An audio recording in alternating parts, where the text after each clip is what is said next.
अन्य व्यक्तित्वहरू मसँग प्रतिस्पर्धा गर्ने प्रतिस्पर्धी मित्रहरू एवं अन्य विद्यार्थी साथीहरू म ज्ञानेन्द्र माध्यमिक विद्यालयकी छात्रा अधिकार हट्टी मगरकोबाट स्वीकार्नुहोस् हार्दिक नमस्कार। आज विवासित बागलुङा र सञ्चालित विश्वको जलमग्न र सर्वाधिक चासोको विषय अन्तर्गत रहेको जलवायु परिवर्तनको चुनौती र समाधान गर्न हाम्रो दायित्व शीर्षकमा वक्तृत्व कला चल्दैछ। यस वक्तृत्व कलामा मलाई आफ्ना दुई चार शब्द राख्ने मौका दिनुभएकोमा म कार्यक्रम आयोजकप्रति हार्दिक कृतज्ञता ज्ञापन गर्न चाहन्छु। सभाध्यक्ष महोदय, अब म आफ्ना विषयतर्फ प्रवेश गर्ने अनुमति चाहन्छु। जलवायु परिवर्तनले के कस्ता समस्याहरू उत्पन्न गरेका छन् भन्ने यो छोटो समयमा उल्लेख गरेर सम्भव नै छैन, तापनि मैले केही समस्याहरू र समाधानका उपायहरू भन्न गइरहेकी छु। जलवायु र वातावरणमा देखिने नकारात्मक परिवर्तनलाई नै जलवायु परिवर्तन भनिन्छ। पृथ्वी बोट बिरुवा जीव-जन्तु मानव र भौगोलिक पद्धतिको अनुकूल हुनुपर्छ। त्यसै कारणवश पृथ्वी यिनीहरूको प्रतिकूल हुन गइरहेको छ।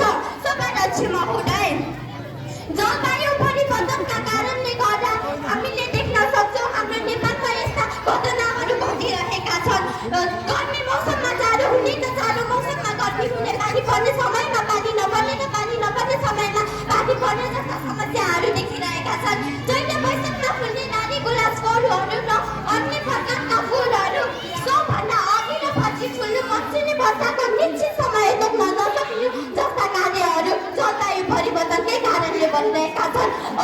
हाल विश्वमा देखिएका अन्य समस्याहरू भन्दा जलवायु परिवर्तन एक भयानक र सर्वाधिक चासोको रूपमा रहेको समस्या देखिरहेको छ। आदरणीय निर्णायक मण्डल, जलवायु परिवर्तनका कारण के हो त? जलवायु परिवर्तनको मुख्य कारण भनेको मानव नै हो। हामी मानवले जथाभावी औद्योगिकीकरणको विकास गर्ने, जथाभावी कारखानाहरूबाट निस्केका जलहरू जलमा मिसाइदिने कार्यले गर्दा जलवायु परिवर्तन भएको हो। मानिसलाई के यस्ता कार्यहरू हेर्दाखेरि के मानिसलाई सर्वश्रेष्ठ प्राणी भन्न उचित होला त? मानिसले त आफ्नो खुट्टामा आफै खोज्न खाने कुपथी प्राणी बनिरहेको छ।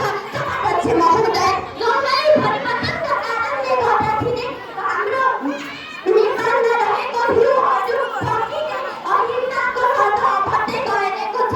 नेपालमा जम्मा 2323 वटा हिउँहरू लडेका छन्, जसमध्ये 21 वटा हिउँहरू फुट्ने सम्भावना अत्यन्तै देखाएको छ। सभाध्यक्ष महोदय, हामीले यस जलवायु परिवर्तनलाई न्यूनीकरण गर्न के कार्य गर्न सक्छौँ त? हामीले जलवायु परिवर्तनलाई न्यूनीकरण गर्नु एकमात्र मुख्य उपाय भनेको हरित गृहको उत्सर्जनलाई बन्द गर्नु हो। कारखानाबाट निस्केका प्रदूषणहरूलाई घटाउनु हो। हाम्रो दैनिक जीवनलाई परिवर्तन गर्ने पेट्रोलियम ऊर्जाको सट्टा हामीले जल र सूर्य ऊर्जाको प्रयोग गर्नुपर्छ। वातावरण संरक्षण गर्नुपर्छ। नाको दानामा वृक्षरोपण गर्नुपर्छ। वृक्षरोपणको अभियान सञ्चालन गर्न सक्नुपर्छ। सभाध्यक्ष महोदय, यदि हामीले पृथ्वीमा यस्तै जलवायु हामीले कारखानाहरूबाट निस्किने हरित गृह ग्यासहरू, कार्बन डाइअक्साइड, नाइट्रोजन, मिथेन जस्ता ग्यासहरूले नै वायुमण्डलमा मिसेर तापक्रम मात्रै बढ्न गइरहेको छ। गरम र पाहाडमा भन्दा चाहिँ हिमालमा तापक्रम बढ्दै गइरहेको छ। आदरणीय निर्णायक मण्डल, यदि हामीले जलवायु परिवर्तनलाई अहिले पनि व्यवस्था गर्ने हो भने हामीले हाम्रो भावी पुस्ताको लागि के पृथ्वीले नबचाउने सम्भावना भएको छ।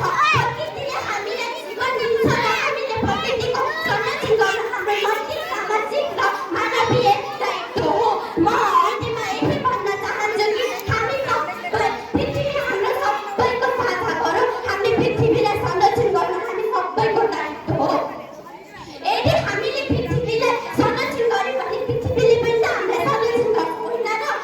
अहिले मेरो यो घर तिम्रो त्यो घर, अहिले मेरो यो घर तिम्रो त्यो घर मानव गतिविधिका कारणले घटिने भएछ। गरेको घर मानव गतिविधिका कारणले घटिने भएछ। गरेको घर म यति भन्दै म मेरा बात गर्न चाहन्छु। हस्, धन्यवाद।